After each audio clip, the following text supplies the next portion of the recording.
you by Kuku FM. Download the app now. नमस्कार, मेरा नाम है निखिल और आप देख रहे हैं हमारा स्पेशल शो तारीख। इसमें हम सुनाते हैं उस तारीख से जुड़ी भारत की ऐतिहासिक कहानियाँ। आज 20 अगस्त है और आज की तारीख का संबंध है एक ट्रेन हादसे से। आज ही के दिन 1995 में फिरोजाबाद में कालिंदी एक्सप्रेस और पुरुषोत्तम एक्सप्रेस की भिड़ंत हुई थी, जिसमें करीब 400 लोगों की जान चली गई थी। इसके अलावा इस ट्रेन हादसे में 393 लोग घायल हुए। 1981 में हुए बिहार ट्रेन हादसे के बाद ये भारत का सबसे बड़ा ट्रेन हादसा था। इस मामले में संसद में बयान देते हुए तत्कालीन प्रधानमंत्री नरसिम्हा राव ने बताया कि ये ट्रेन हादसा एक ह्यूमन एरर यानी मानवीय भूल के चलते हुआ था। तहकीकात के बाद पता चला कि दोनों ट्रेन के पायलट, लोको पायलट्स, स्विचमैन या असिस्टेंट स्टेशन मास्टर जो पास का स्टेशन था, इनमें से किसी ने भी अगर अपना काम ठीक तरीके से किया होता तो यह हादसा टाला जा सकता था। आज के किस्से की शुरुआत एक शब्द से करते हैं, भरोसा। भरोसा एक इंसान का दूसरे इंसान पर, भरोसा ईश्वर पर, भरोसा जिंदगी का और मौत का भी।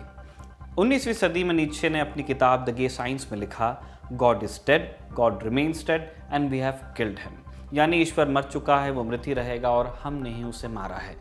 इस कथन का सामान्य अर्थ ये मान लिया जाता है कि नीत्शे ईश्वर के अस्तित्व को नकार रहे थे, लेकिन इस कथन से नीत्शे का अभिप्राय था कि आने वाले वक्त में लोगों का ईश्वर से भरोसा उठ जाएगा। उस दौर में यूरोप के इतिहास में एज ऑफ एनलाइटमेंट चल रहा था। उस दौर को कहा जाता है यानी विज्ञान और तर्क का युग। विज्ञान प्रतिदिन ऐसे फ्रंटियर पार कर रहा था, ऐसी सीमाओं को लांघ रहा था जिनके नज़दीक जाना भी ब्लास्फेमी यानी ईश निंदा समझा जाता था।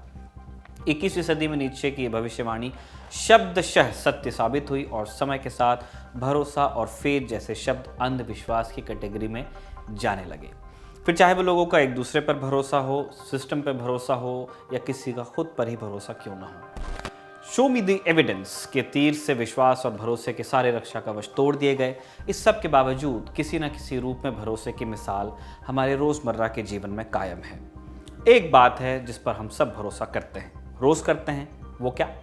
वो ये कि जब हम रोज़ रात सोने जाते हैं तो हमें ये भरोसा रहता है कि हम सुबह उठेंगे।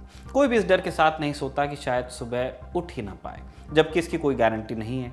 इसके अलावा जब हम गाड़ी या बस में सफ़र करते हैं तो ड्राइवर पर भरोसा रखते हैं कि वो हमें सही सलामत पहुंचा देगा।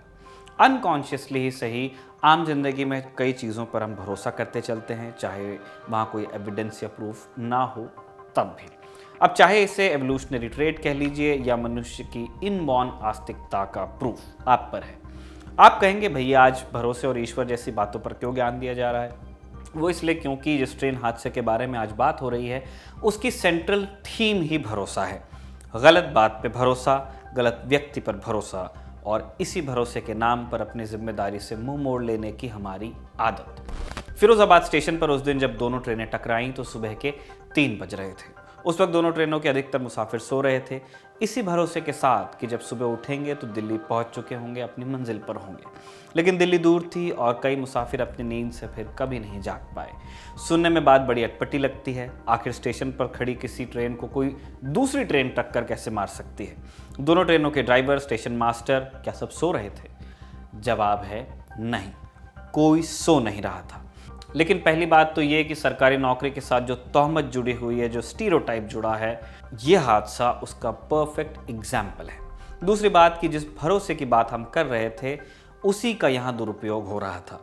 हर कोई इस भरोसे चल रहा था कि उसने सही से काम नहीं भी किया तो क्या, दूसरा संभाल लेगा। किसी एक व्यक्ति ने भी अपनी ड्यूटी ठीक तरीके से की होती तो ये हादसा नहीं होता। आइए जानते हैं कैसे। दुर्घटना के दिन कानपुर से भिवानी जाती हुई कालिंदी एक्सप्रेस करीब 2:45 के आसपास फिरोजाबाद पहुंची। फिरोजाबाद स्टेशन क्रॉस किए सिर्फ 400 मीटर ही हुए थे कि ट्रेन ने एक नीलगाय को टक्कर मार दी। नीलगाय से टकराते ही ड्राइवर एस.एन. सिंह ने ब्रेक अप्लाई किया। उन दिनों में वैक्यूम कंट्रोल वाले ब्रेक हुआ करते थे जिन्हें दोबारा एक्टिव होने में 15 मिनट का टाइम लगता है। इस दौरान ट्रेन वहीं पर खड़ी रही। ट्रेन ने तब तक एडवांस स्टार्टर सिग्नल पार नहीं किया था। अब ये एडवांस स्टार्टर सिग्नल क्या होता है? एडवांस स्टार्टर सिग्नल वो सिग्नल होता है जिसे पार करने के बाद ट्रेन अपनी पूरी गति से चल सकती है। एक तरह से ये सिग्नल स्टेशन की सीमा की तरह होता है, जिसके आगे फिर ओपन लाइन है, मेन ट्रैक है। जैसे ही एडवांस स्टार्टर सिग्नल चेंज होता है, स्विचमैन को पता चल जाता है कि ट्रेन स्टेशन के दायरे से बाहर जा चुकी है। स्विचमैन ये बात स्टेशन मास्टर को बताता है, जिसके बाद ही कोई दूसरी ट्रेन उस स्टेशन पर आ सकती है, उस सेक्शन में आ सकती है। स्क्रीन में आप एडवांस स्टार्टर सिग्नल की लोकेशन को देख सकते हैं। नियम के मुताबिक ड्राइवर को स्टेशन मास्टर को बताना चाहिए था कि ट्रेन रुकी हुई है, या फिर वो केबिन को भी नोटिफाई कर सकते थे, लेकिन उन्होंने ऐसा नहीं किया। केबिन कौन सा? जहाँ पे स्विचेस सारे होते हैं, जहाँ से पटरी का कांटा एक टाइम पे चेंज होता था। आपने देखा होगा वो ऊंची ऊंची 2 मंजिल की इमारतें होती हैं जिनके ऊपर अक्सर अब अबैंडन लिखा होता है, वो केबिन्स हैं। लोगों को ये भरोसा था जो इस पूरी कवायद में लगे हुए थे कि केबिन में स्विचमैन को दिख ही गया होगा कि एडवांस स्टार्टर सिग्नल चेंज नहीं हुआ है, गाड़ी क्लियर नहीं हुई है। उस दिन स्विचमैन का काम कर रहे थे गोरेलाल।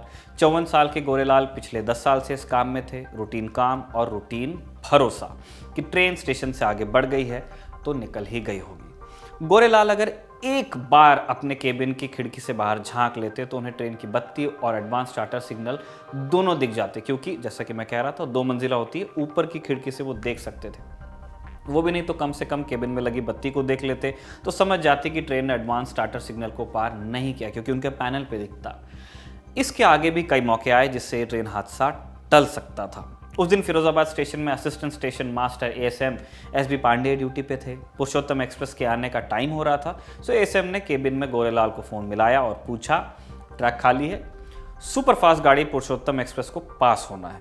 गोरेलाल ने हाँ में जवाब दिया और एएसएम पांडे ने मान भी लिया।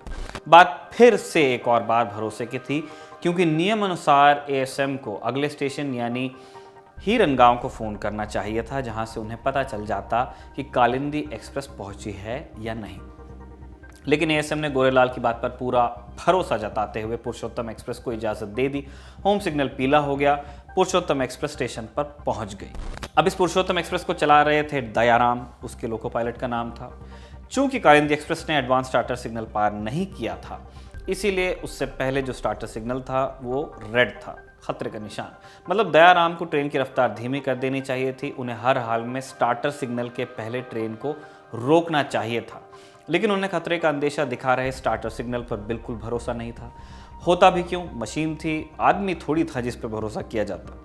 लेकिन उन्हें लगा कि स्विचमैन को सिग्नल हरा करने में देरी हो गई है, इसीलिए होम सिग्नल के येलो और स्टार्टर सिग्नल के रेड होने के बावजूद दयाराम ने ट्रेन की स्पीड हल्की नहीं की। गाड़ी थ्रू थी। ट्रेन सिर्फ 300 मीटर आगे बढ़ी थी कि ड्राइवर को कालिंदी एक्सप्रेस दिख गई, पर अब पछताए होत क्या वाली स्थिति हो गई।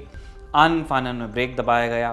ट्रेन 100 किलोमीटर की स्पीड से चल रही थी और इस स्पीड पर ब्रेक लगाने के बाद एक एक्सप्रेस गाड़ी को कम से कम 1 मील का रास्ता चाहिए रुकने के लिए, वैक्यूम ब्रेकिंग में।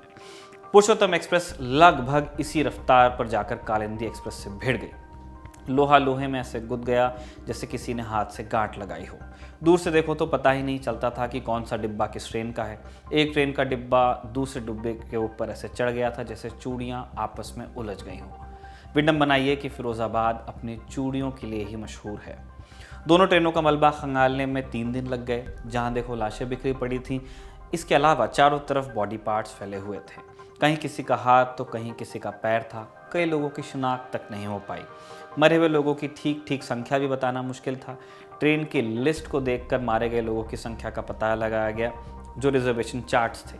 पर कई लोग ऐसे थे जो लोग बिना टिकट के चढ़े थे या फिर अनरिजर्व टिकट लेके चढ़े थे, जिनका कोई रिकॉर्ड नहीं होता है। उनकी कहीं कोई गिनती नहीं थी। जिन अंगों की शिनाख्त नहीं हो पाई उन्हें उठाकर एक साथ चिता पर रख दिया गया।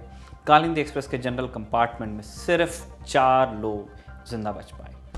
फ्लाइट से यात्रा करते हुए कम से कम पहली बार सबको घबराहट होती है कि इतनी ऊंचाई में अगर कुछ हो गया तो क्या ही होगा, जबकि पूरी दुनिया में हवाई यात्रा सबसे सुरक्षित साधनों में से एक है।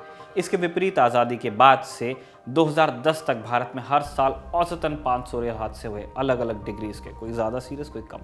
कई रेल मंत्रियों को रेल दुर्घटना के चलते इस्तीफा भी देना पड़ा है। बड़ा मशहूर लाल बहादुर शास्त्री का उदाहरण है। लेकिन ट्रेन में चढ़ते हुए कोई नहीं सोचता कि उसका एक्सीडेंट हो सकता है। बस एक बात ये भी हम जोड़ना चाहते हैं इसी बात में कि इधर के कुछ सालों में हादसों की संख्या में कमी आई है, क्योंकि नई तकनीक इंट्रोड्यूस हुई है। लेकिन अभी भी एक्सीडेंट्स होते हैं। भारत में रेल ट्रैक की कुल लंबाई इतनी है कि इससे धरती की इक्वेटर को एक सीध में 1.5 बार लपेटा जा सकता है। रेलवे को भारत की लाइफलाइन कहा जाता है। ट्रेन का सफ़र लगभग हर भारतीय की रोज़मर्रा की ज़िंदगी का हिस्सा है। ट्रेन भारत की संस्कृति में इतनी रची बसी है कि भारत का कोई भी ख्याल ट्रेन के बिना अधूरा है। फिर चाहे वो ट्रेन की छत पर छैया छैया गाता हुआ दिल से का अमर हो या कस्तो मज़ाहे रेलैमा गाता हुआ परिणति का शिखर। ज़रूरत है कि रेल नेटवर्क को आधुनिक सुरक्षा मानकों के हिसाब से दुरुस्त किया जाए ताकि ऐसे हादसे बार बार न हो। तारीख का ये एपिसोड लिखा था हमारे साथी कमल ने और इसे कैमरे पर रिकॉर्ड किया था अपने काफ़ी बिजी शेड्यूल में से समय निकाल कर हमारे दोस्त जेरी ने। Thank you. देखते रहिए दी ललन टॉक।